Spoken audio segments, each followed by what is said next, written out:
वैष्णवी आत्महत्येप्रकरणी 7 दिवसानंतर सासरा राजेंद्र हगवणे आणि दीर सुशील हगवणेला अटक झाली आहे। पहाटे 4:30 वाजता बावधन पोलिसांकडून ही अटक झाल्याची माहिती आहे। अटकेनंतरही गजेंद्र हगवणेचा माज कायम आहे। बावधन पोलीस ठाण्यात राजेंद्र हगवणेला उद्दामपणा सुनेच्या आत्महत्येवर पश्चाताप होतो का या प्रश्नावर नकारार्थी उत्तर। हगवणेनं माजोरडेपणानं नकारार्थी हात हलवला। राजेंद्र आणि सुशील हगवणे यांना शिवाजीनगर कोर्टात हजर केलं। त्याआधी औंध रुग्णालयात होणार वैद्यकीय तपासणी, कोर्टाच्या सुनावणीकडे लक्ष। वैष्णवीच्या आत्महत्येनंतर राजेंद्र हगवणे पुणे, सातारा आणि कोल्हापुरात आलिशान गाड्यातून प्रवास आणि आलिशान हॉटेलात मुक्काम। हगवणे औंधमध्ये असताना पोलिसांनी अटक का केली नाही? पुणे पोलिसांच्या भूमिकेवरही प्रश्न उपस्थित। रुपाली चाकणकर पुणे पोलीस अधीक्षक संदीप गिल यांची भेट घेणार। पौड पोलीस ठाण्यात मयुरी जगताप यांनी दिली होती तक्रार। महिला आयोगाच्या अध्यक्ष रुपाली चाकणकर यांच्या कार्यपद्धतीवरून राष्ट्रवादी काँग्रेसमधील एक गट नाराज। हगवणे प्रकरणात महिला आयोगाच्या भूमिकेवरून टीका होत असल्याने पक्षाला एक गट अस्वस्थ। नाराज गटाने चाकणकरांची केली अजित पवारांकडे तक्रार। वैष्णवी हगवणे प्रकरण अतिशय गंभीर, नीलम गोऱ्हेंची प्रतिक्रिया। या प्रकरणी उज्ज्वला पवार यांची नियुक्ती करावी अशी कसपटे कुटुंबांची मागणी असल्याची माहिती।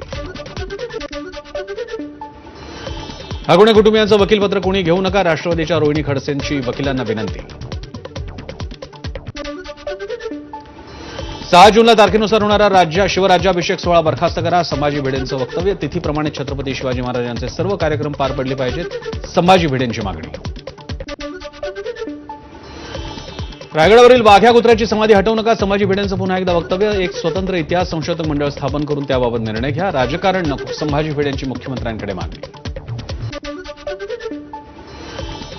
इतिहास मोडायचा आणि नवीन निर्माण करायचा असा काहींचा प्रयत्न, शिवराज्याभिषेक सोहळ्याचं दुःख वाटणं चुकीचं, संभाजी भिडेंच्या वक्तव्यावर नंतर राष्ट्रवादी काँग्रेस शरद पवार गटाचे जयंत पाटील यांची प्रतिक्रिया।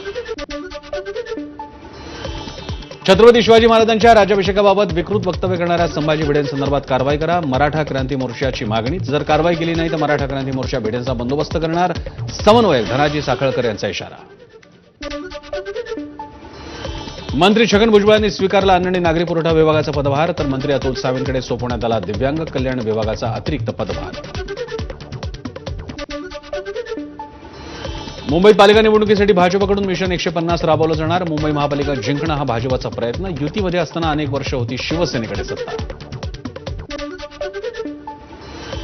पक्षांतर्गत वाद आणि अंतर्गत गटबाजीमुळे भाजपच्या 22 जिल्हाध्यक्षांची नियुक्ती रखडली। बीड, लातूर, संभाजीनगर, दक्षिण मुंबईसह 22 जिल्हाध्यक्षांच्या नावावर अद्याप एकमत नाही, सूत्रांची माहिती।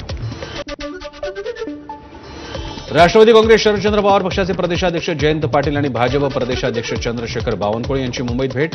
मागील एका महिन्यातील या दोन्ही महत्त्वाच्या नेत्यांची दुसरी भेट झाल्यानं चर्चांना उधाण। उपमुख्यमंत्री एकनाथ शिंदेंनी केली नालेसफाईच्या कामांची पाहणी। भांडूप पूर्वच्या उषानगर भागात शिंदेंनी पाहणी करत घेतला आढावा। मुंबईत पहिल्याच पावसात सखल भागात पाणी साचल्याच्या घटना समोर। फक्त 65% मान्सूनपूर्व नालेसफाई झाल्याचं पालिकेकडून स्पष्ट, ज्यामुळे मुंबई पुन्हा तुंबणार का, सवाल कायम। उपमुख्यमंत्री अजित पवार बारामती दौऱ्यावर, भर पावसात अजित पवारांकडून विविध विकास कामांची पाहणी। अकोल्यात शिंदेंच्या शिवसेनेतील अंतर्गत वाद चव्हाट्यावर, पक्षाचे माजी आमदार गोपीकिशन बाजोरियांना पक्षामध्येच विरोध। आढावा बैठकीत कार्यकर्त्यांनी दिले बाजोरिया हटावचे नारे, शिवसेना बचावचे नारे। भाजप आणि शिवसेनेतील अंतर्गत वाद पुन्हा चव्हाट्यावर, भाजप आमदार संदीप जोशींचे मंत्री संजय राठोडांवर गंभीर आरोप। मृदा आणि जलसंधारण विभागात पैसे घेऊन 8 अधिकाऱ्यांची बेकायदा नेमणूक केल्याचा आरोप। मुख्यमंत्री फडणवीसांकडे पत्र लिहित केली मागणी। आमच्या अधिकारापासून आणि कर्तव्यापासून डावलत असाल तर मग विधिमंडळात हक्कभंग आणू आणि घरी बसवू, ठाकरेंच्या शिवसेनेचे आमदार भास्कर जाधवांचा सरकारला इशारा। सह्याद्री अतिथीगृहावर महत्वपूर्ण बैठक, शहापूर नगरपंचायत पाणीपुरवठा योजना मार्गी, जून अखेरपर्यंत मंजुरी देण्याचं मंत्री गुलाबराव पाटील यांचं आश्वासन। एका महिन्यात मुंबईत तर 2 महिन्यात महाराष्ट्रात भोंगे उठवणार, किरीट सोमय्यांचं वक्तव्य। मुंबईत 60% बेकायदेशीर भोंगे असल्याची माहिती।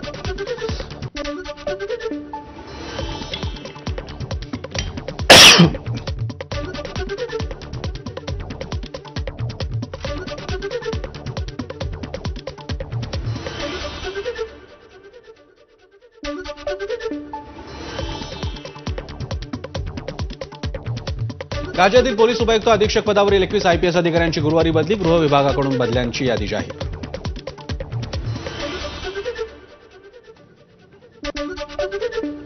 11वी ऑनलाईन प्रवेश प्रक्रियेला आता 26 मे पासून सुरुवात. 3 जूनपर्यंत भरता येणार अर्ज. 10 जूनला पहिली यादी जाहीर होणार. तांत्रिक अडचणींनंतर शिक्षण विभागाकडून सुधारित वेळापत्रक जाहीर. नॅक मूल्यांकनासाठी महाविद्यालयांना 6 महिन्यांनी मुदतवाढ. उच्च तंत्र शिक्षण मंत्री चंद्रकांत पाटील यांची माहिती. राज्यातील विद्यार्थ्यांचं नुकसान टाळण्यासाठी आणि महाविद्यालयांना संधी देण्यासाठी मुदतवाढ. गेट ऑफ इंडिया जवळच्या हेरिटेज वॉलला तडे. नगर टर्मिनल आणि जेटीच्या कामामुळे तडे गेल्याचा स्थानिकांचा आरोप. रेडिओ क्लब जवळच्या टर्मिनल आणि जेटीचं काम महाराष्ट्र मेरीटाईम बोर्डाकडून सुरू. भिवंडीत पावसाळ्यातील दुर्घटना टाळण्यासाठी 21 अति धोकादायक इमारती केल्या निष्कासित. ठाणे मनपाच्या हद्दीतील धोकादायक आणि अन्य इमारतींवरती केली कारवाई.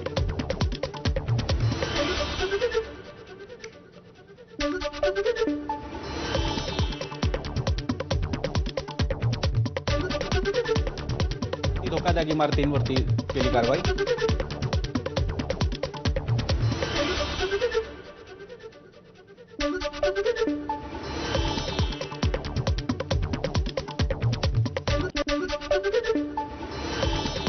खराब वातावरणामुळे मांडवा ते मुंबई जलवाहतूक सेवा सोमवारपासून बंद ठेवण्याचा निर्णय. तर भाऊचा धक्का ते मांडवा रो सेवा. करंजा ते रेवस आगरदंडा ही दिघी प्रवासी जलवाहतूक सेवा मात्र सुरू राहणार. मुंबई शहरासह पूर्व उपनगरात 28 मे रोजी 15% पाणी कपात असेल. पांझरापूर येथील उदंचन केंद्रात दाबवाढ नियंत्रण टाकी कार्यान्वित करण्याचं काम हाती घेण्यात येणार असल्यानं ही पाणी कपात जाहीर करण्यात आली. मुंबई आणि उपनगरांना जोडणाऱ्या पूर्व आणि पश्चिम द्रुतगती मार्गावरील खड्डे भरण्यात येणार. त्याची पावसाळापूर्व डागडुजी देखील केली जाणार. पालिका प्रशासनाकडून यासाठी 13 कोटींचा खर्च करण्यात येणार. चंद्रपूर जिल्हा मध्यवर्ती बँकेची मतदार यादी प्रसिद्ध. अनेक मोठ्या राजकीय दिग्गजांसह 900 जणांचा यादीत समावेश. भंडाऱ्याच्या लाखांदूरमध्ये वाळूची अवैध वाहतूक. ट्रॅक्टरमधून वाळूच्या वाहतुकीचा व्हिडिओ व्हायरल. त्यामुळे सरकारनं जाहीर केलेल्या वाळू धोरणावर प्रश्नचिन्ह. नाशिक कुंभमेळ्यात शिवाजी महाराजांच्या प्रतिमेस शाही स्नान घाला. महिला आखाड्याच्या प्रमुख त्रिकाल भवंता सरस्वती महाराज यांची मागणी. मान्सून पुढील 2 दिवसात केरळमध्ये दाखल होण्याची शक्यता. 1 जूनपर्यंत महाराष्ट्रात येण्याची शक्यता. हवामान विभागाची माहिती. दक्षिण सोलापूर मान्सूनपूर्व पावसामुळे शेतकऱ्यांचं मोठं नुकसान. दक्षिण सोलापुरातील मनगोळी इथं पावसानं खरबूज पिकाचं मोठं नुकसान केलं. शेतकरी प्रभाकर पाटील यांच्या शेतातील पिकांचं झालं पाणी. पालघरच्या सफाळेसह परिसरात मान्सूनपूर्व पावसाची दमदार हजेरी. विजांच्या कडकडाटासह मान्सूनपूर्व पावसाने उडवली दाणादाण. पालघर जिल्ह्यात आज पावसाचा येलो अलर्ट. नंदुरबारमध्ये शिरपूर आगारातील बस कंडक्टरच्या उर्मटपणाचा व्हिडिओ समोर. वृद्ध आजी आजोबांना कंडक्टरनं उतरवलं खाली.